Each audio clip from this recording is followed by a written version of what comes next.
I just want to welcome you, and I want to thank you for taking your time to be here. And I want to welcome you to a talk, and if you want, a book signing afterwards, to Journey to Freedom, Uncovering the Grayson Sisters' Escape from Nebraska Territory. And a little bit about the title itself. The first part, Journey to Freedom, was one of my friends who has a doctorate and she's a professor, and she's African American. She said, just remember people have a reason to go to freedom, not just escape from something. And then later on when we were talking about titles for the book,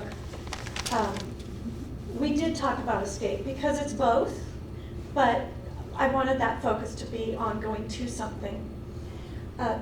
Another part about the title, Grayson Sisters. I was the first person to look at the account book that has all of these birth dates of enslaved people in the Nuckols family collection at the History Nebraska Archive. And notice that these births are spaced about 2 years apart. And so historians look at something like that and see a pattern of births. It's highly probable, almost certain, that these two were sisters. And then I later found a newspaper article where they had talked to one of the Nuckols brothers and he said they were all from one family. So that confirmed what I'd already noticed from the primary source. Obviously, whenever you do a big project like this, you hear, oh, now it's not working. It was working. Now it's buzzing at me. What's your book about? Well, you probably know a little bit about what it's about. And the simple answer, it's about Celia and Eliza's dramatic escape and its violent aftermath. But it's a lot more than that. I want to emphasize that they were national news. And I think if something's national news in the 1850s, why would we brush it away now? It was important to people. They recognized this act of resistance as important to the whole nation. So they left in a specific context about the sharp national debate about the extension of slavery into the West. And the Kansas-Nebraska Act created the territories of Kansas and Nebraska in 1854. And it was a very controversial law, not because of the expansion. I think there was general agreement about expanding our territory, but there was not general agreement about the problem of enslavement. The Kansas-Nebraska Act nullified the Missouri Compromise of 1820 and opened the door to slavery's expansion. And I like this map because you can see that 3630 parallel of the Missouri Compromise. Slavery was supposed to be contained below that line, and the Kansas-Nebraska Act got rid of the line. So now that whole brown part, which, look at, don't you wish we still had Montana? Anyway, Nebraska's territory was a large territory, and now it was potentially open to enslavement. But the act also hinged on Illinois Senator Stephen Douglas's emphasis on popular sovereignty. Anybody hear about popular sovereignty? It's just a historian's way, and the politicians of the time, their way of saying, we're going to let the people of the territory decide. So now that we've annulled the Missouri Compromise, what are we going to do? We're going to say the people of the territory can decide. Now, and by the way, Stephen Douglas, Lincoln, same man. Northerners, though, interpreted it that territorial legislatures could decide during the territorial period. And so you have all these newspaper editorials and even politicians speaking in Congress about that. And Southerners said, no, that's not what it meant. That's not what it meant at all. You have to decide, you can't decide until you're ready to become a state and you're forming your state constitution. So was Nebraska territory free or slave during that territorial period? It was unclear. So when Celia and Eliza were pretty much invisible to people, made themselves visible, they made visible all this controversy once again. And because of the Fugitive Slave Act of 1850, which expanded the federal government's power to go into free states to pursue enslaved people, that also said, but what? Are they enslaved? If you can go after them under the Fugitive Slave Act, that means slavery is legal in Nebraska. So they put all of these debates in sharp relief. Another, not so much a question I get, but I do get this comment quite a bit. And I didn't know there were enslaved people in Nebraska. And it surprises a lot of people. I've even had a few people argue with me. Oh, no, there never were. That can't be right. And I'm like, well, it's right. And I'm just showing one. There are hundreds, if not thousands, of newspaper articles about slavery in Nebraska. And this is from 1855. It's the first inaugural ball. And there were at least 10 black people there. And we don't know exactly who they were, but the first territorial governor was a man named Francis Burt. He died just a few days after taking office. He got here and he was kind of sick and he died. But he was a slaveholder. So I think at least one or two of them were his. And that's the thing, people say, oh, there weren't very many, because there were never more than 13 in a census. And that's part of what I talk about in the scholarly work. The census does not reflect all the black people who were working in Nebraska Territory. Now, it was never super large. It wasn't like Georgia where there's a large percentage of the population. But slavery on that scale had existed before in other places, like Appalachia, where Celia and Eliza were born in Grayson County, Virginia.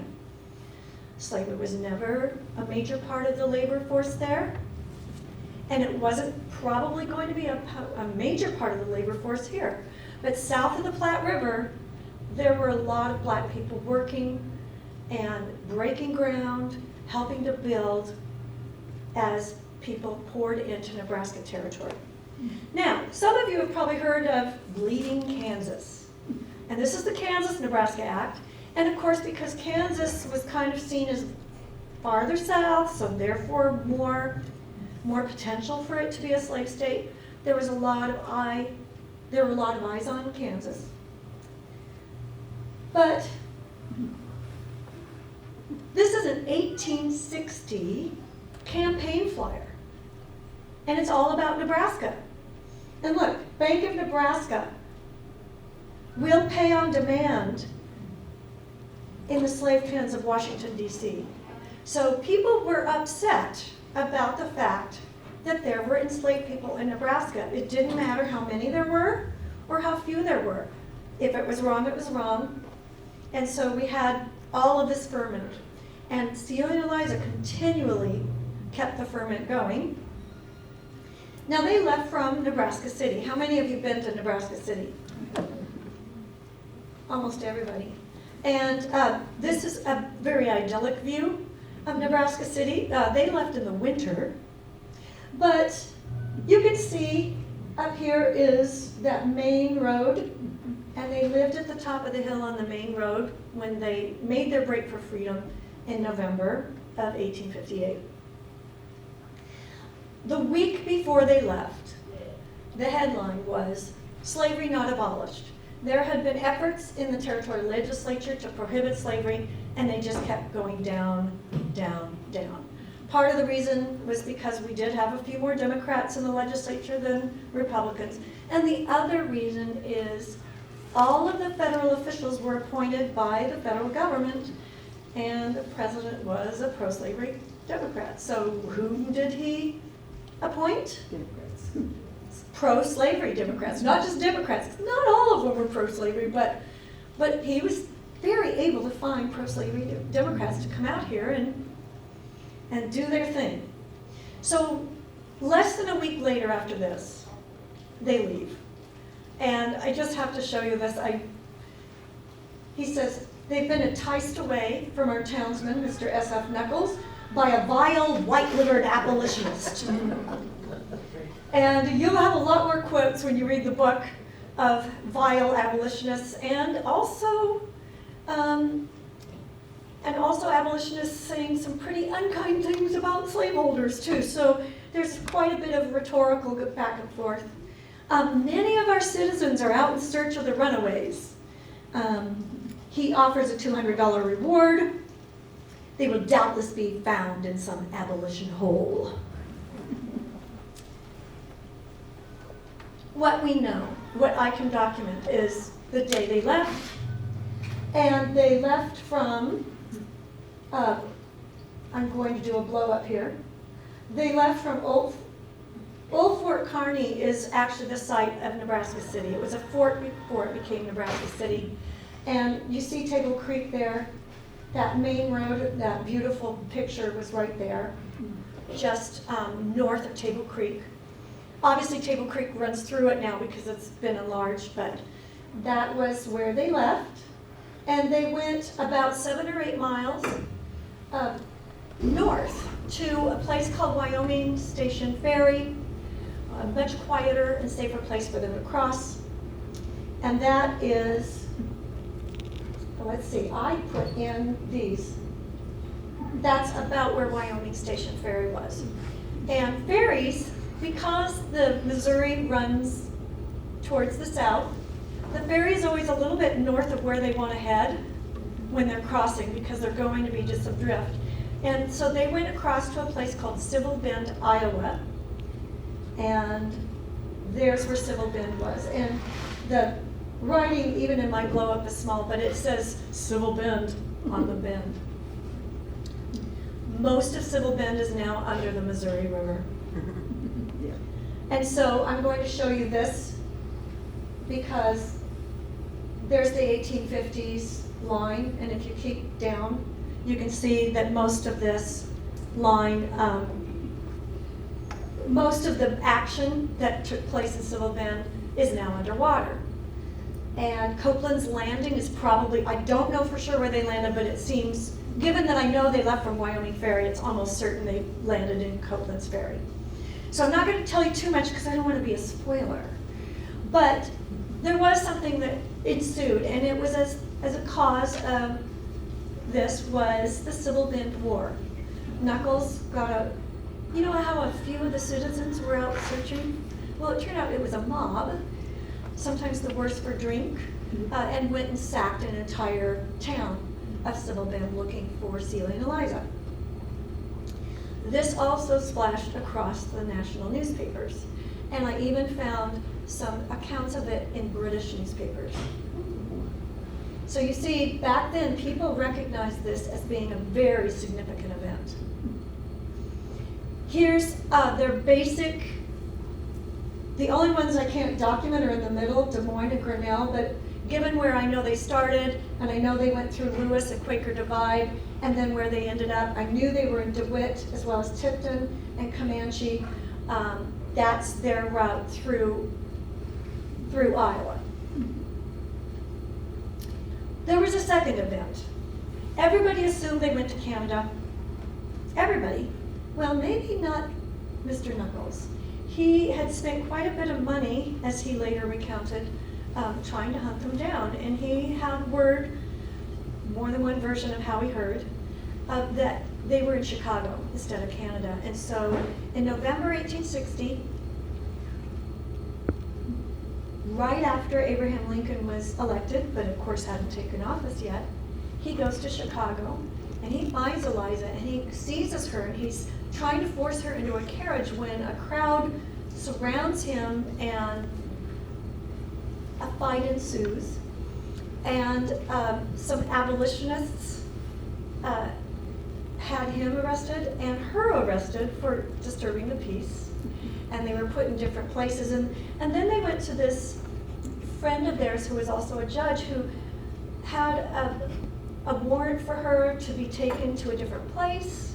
And lo and behold, the sheriff, who was also an abolitionist, he lost his grasp on her when he was moving her, and away she went. Even President Buchanan weighed in on this incident. Again, these two women who would have otherwise been so obscure are nationally famous. And so is, of course, Stephen F. Nuckolls, their slaver.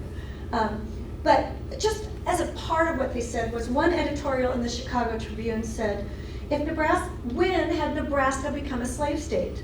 If free, they wanted to know, quote, what right the fellow Nuckolls had to take the colored woman back there as a slave. So again, back to the debate. Are they slave? Are they free? What's going on here? Great story, incredible scene. It really should be a movie. At the same time, there's the debate in the territorial legislature goes on.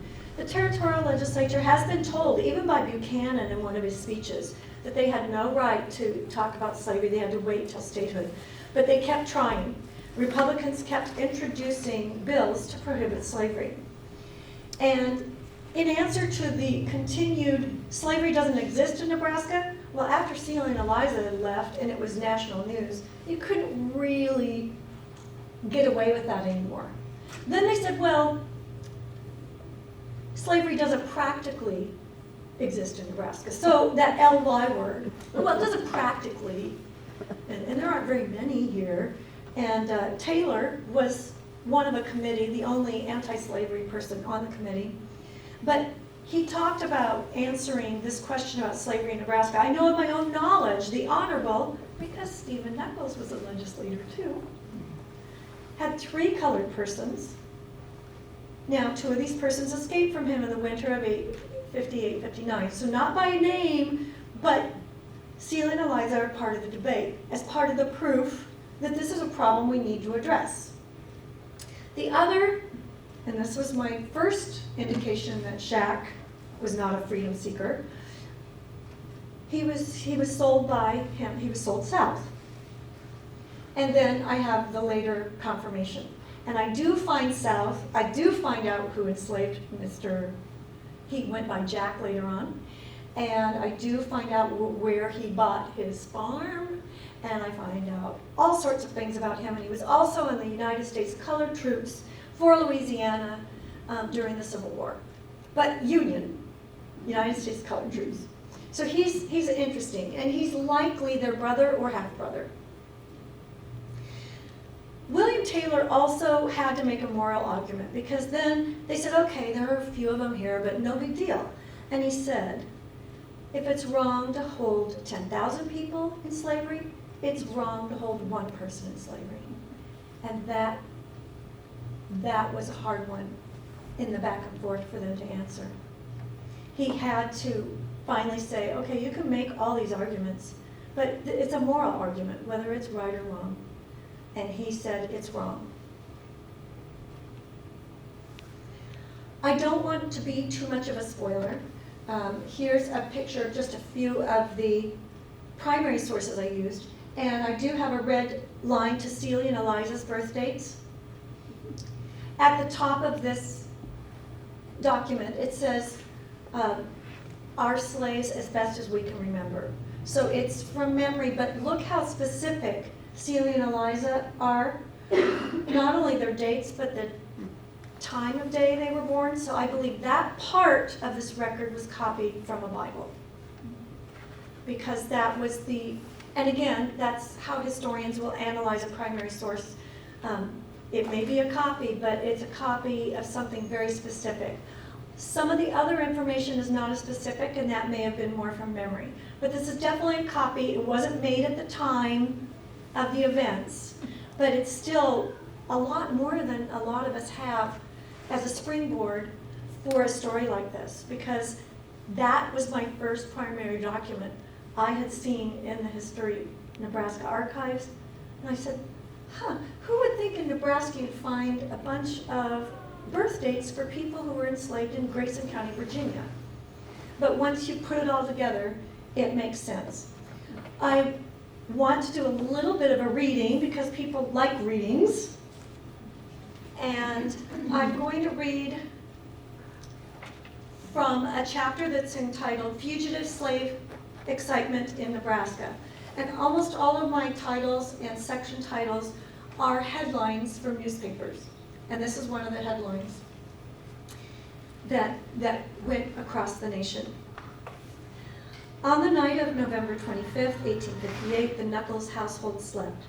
and all of Nebraska City, so lively in the daytime, slept. But Celia and Eliza Grayson did not. This was the night they would take their first steps toward freedom. As they prepared to leave, every little rustle of clothing or creak of the floorboards would have made the sisters stop and hold their breath. As they crept toward the door and exited the house, they would have been dressed in as many warm clothes as they owned, and may have carried bundles packed for the journey. Then they quietly shut the door to the only life they had ever known. The crunch of their feet on the frozen and deserted road would have echoed in their ears, the cold amplifying every sound.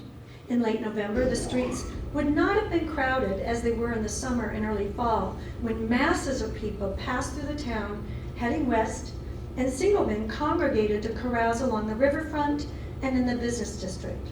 Gone too were the muck, mire, and mosquitoes that plagued travelers along the Missouri bottoms. Quick and silent, they slipped to the north edge of the growing town to meet Black Cherokee John Williamson, their guide to the Wyoming Station Ferry and freedom. I'm going to skip a little bit. Though Wyoming Station was only a hamlet, founder Jacob Dawson had once dreamed of its competing with Nebraska City and Omaha to be a Missouri River transportation hub.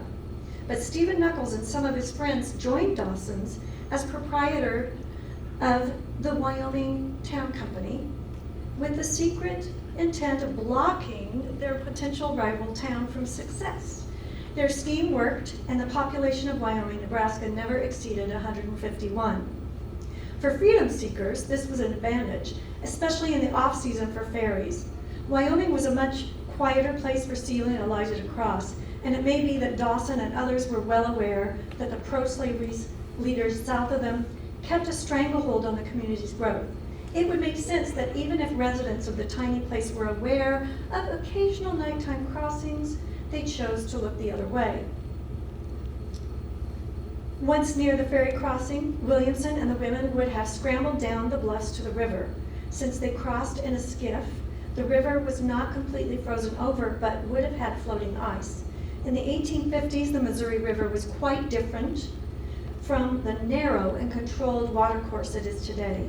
Muddy and treacherous, it was full of twists, turns, and snarls, and many an experienced boatman turned over, even in the best of conditions. Although Celia and Eliza were clearly determined, their hearts may have quailed as they stood on the Nebraska side of the Missouri that night. Despite knowing the danger, they lowered themselves into the boat. There was no going back. They wanted to be free.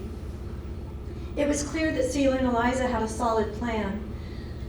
Perhaps they and the abolitionists who helped them drew inspiration from Black abolition activist Harriet Tubman, who famously preferred the winter months to help freedom seekers in their journeys.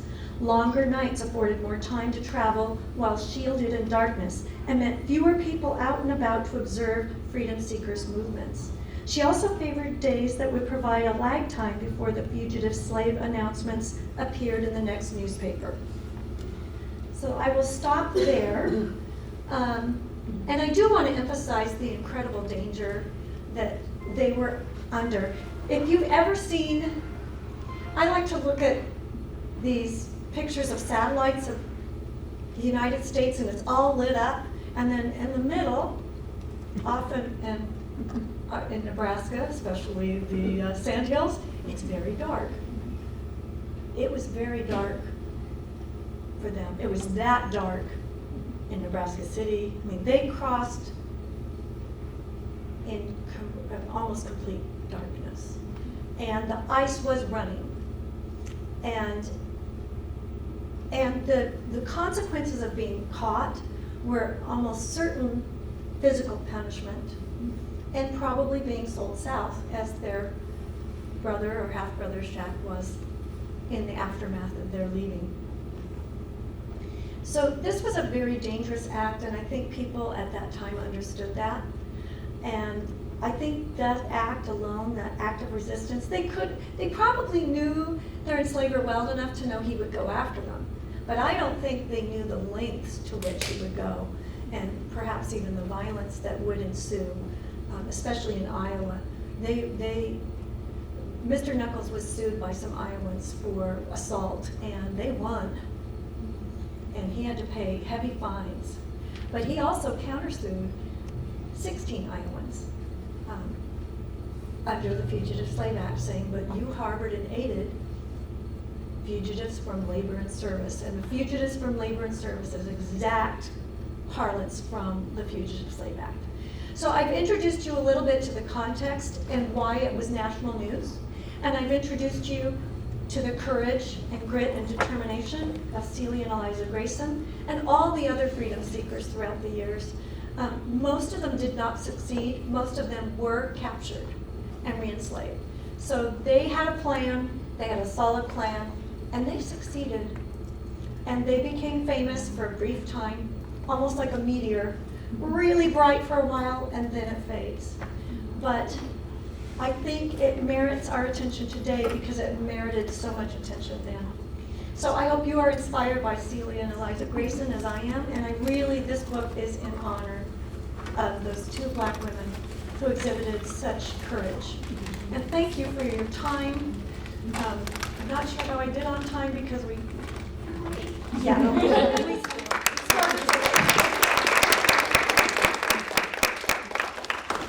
And now we may not have any more questions, but if you have any other questions, I'd be happy to show them. I'm showing some of just a few of the primary sources. The springboard for this was primary sources because it kind of grew out of a paper for a research methods class, then became the award-winning thesis, and then became a book. The title? Could you put the timeline of what you just described? Oh, timeline. Well, I want to say it took about 3 years total. And then the publishing of it was almost a year because I had the manuscript in December. I did add that one little bit, but that didn't really matter. And then that year, I maybe worked on it only another 7 weeks. You wait for the copy editor to go through it, and then they send you a lot of things that you have to do. And a good copy editor is worth his or her weight in gold because she would say, is there something wrong with the citation? And I think either no or yes, there is. They were just really great. So you go through that, and that takes almost a whole month. Just going through it with a fine-tooth comb.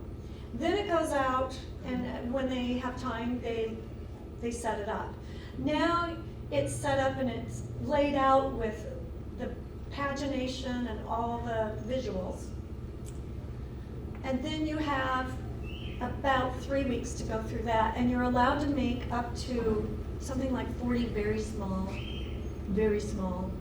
changes. But because the copy editing phase was so good, I think I only asked for 25. One was I looked at the quote again and I thought, oh, it's not ginger-haired, it's ginger-hued.